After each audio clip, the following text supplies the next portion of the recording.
अधोगती स्त्री कामे. स्त्रीच्या कामामध्ये ज्याचं मन लाचर आहे आणि तो गुंतल्या गेला तो मरतोच आणि तीच आता वेळ या मयासुरावर येणार आहे असं सांगू लागली तापसी. हे मात्सरी सुंदरी येता जे कोणी वरी मयासुर पडिला फेरी भाग्य करी आलीसी. आता हे देवताने टाकलेलं जाळं आहे मोहाचं. त्यामध्ये हेमा नावाची जी अप्सरा आहे ती मुदाम मोहित करण्यासाठी त्या युवरामध्ये आली आणि आल्यानंतर मयासूर तिच्याकडे आकर्षक होऊन गेला.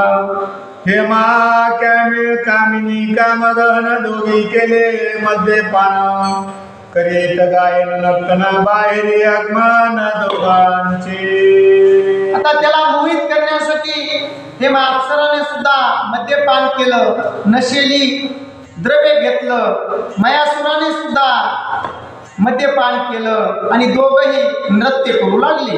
कामिनी कामे नृत्य गीत स्वरी ती सवे आला विवरा बाहेरी इंद्रे साधून यावरी वज्र करी मारिला. आता तो नशामध्ये होता. नशाचे प्रकार वेगवेगळे असतात. त्याला नशा जी होती ती कामाची होती, स्त्रीची नशा होती. हेमेने तिच्यावरती जादू केली नशेची आणि त्याच्यामुळं तो मयासूर भुलून गेला की आपण बाहेर आल्यास मरणार आहे, परंतु आला बाहेर. माय मायिक हेम मंडना ब्रह्मा होणे प्रसन्न हेममय करुणे भुवन दिदले स्थान येणेसी. मग त्या ठिकाणी काय केलं, बाहेर आल्याबरोबर इंद्रदेवाने वज्र मारला आणि वज्र मारल्याबरोबर मयासूर मरून गेला आणि मरून गेल्यानंतर हेमा राहिली अप्सरा. मग त्या हेमा अप्सराला ब्रह्मदेवाने हे युवर देऊन टाकलं. ब्रह्मा होणे सुप्रसन्न हेमेसी हेममय भुवन सोय दिदले संतोषना आणि स्थान अति दुर्गम.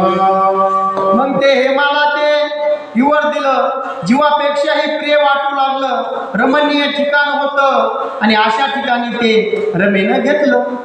सुवर्ण मनुची मी द्विता स्वयं प्रभा नामांकिता हेमा सखी माझी अप्कता एकात्मता दुईशी. मग त्या ठिकाणी आता स्वयंप्रभा आणि हेमा त्या दोघी सारख्याच दिसू लागल्या. ती मैत्रीण होती माझी हेमा अप्सरा असं तापसी हनुमंतरायाला सांगते. हेची काळी म्यापन ब्रह्मयासी मागितले वरदान द्यावे निष्काम अनुष्ठान मुक्तत्व पूर्ण मज द्यावे. मग त्याच वेळेस पुन्हा त्या तापसीनं ब्रह्मदेवाकडे विनंती केली, माझ्यामध्ये निष्काम असावं, काम नसावं, विषयामध्ये गुंतलेली नसावी असं तपचार्याचं वरदान मला द्यावं. कोणी माझी विनंती संतोषला प्रजापती आवडी मानोनी वचनयुक्ती अति प्रीती स्वय वजला. ब्रह्मदेवालाही बरं वाटलं, निष्काम भक्ती मागती ही आणि निष्काम भक्ती मागितल्यामुळं ब्रह्मदेवाला आनंद झाला आणि होय म्हणून वरदान दिलं. धन्य निष्कामाचे वदन धन्य निष्कामाचे वचन धन्य निष्कामागमन जग पावन निष्कामे. या ठिकाणी हनुमंतराया सुद्धा जसा निष्काम आहे तशीच ती आता तापसी सुद्धा निष्काम तपचार्यामध्ये बसली. म्हणून म्हणू लागली सगळंच कार्य धन्य असतं निष्कामामध्ये.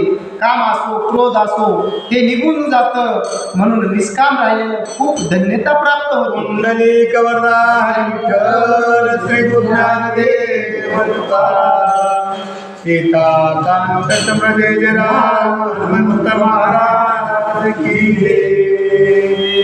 बस कोण बसायचे तो कधी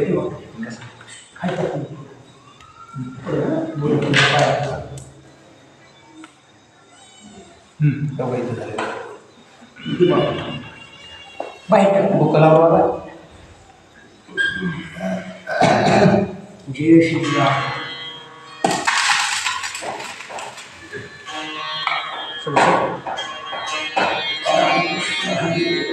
कुंडली कवरदार विठ्ठल श्री ज्ञानदेव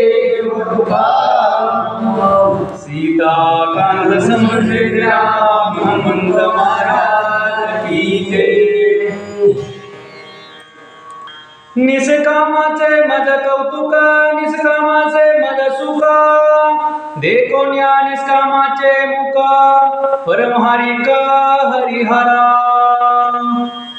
या ठिकाणी तापची सांगू लागलेले हनुमंतरायाला निष्कामासाठीच मी सिद्धीला गेला म्हणून निष्कामामध्येच मला हरिहर दिसतात, निष्कामामध्येच माझं समाधान आहे. येणी वरावरी हरिहर स्थान पावसी निष्कामानुष्ठान सत्य हे वरदान तुझ माझे. या ठिकाणी स्वयंप्रभेला दिलेलं वरदान होतं ब्रह्मदेवानी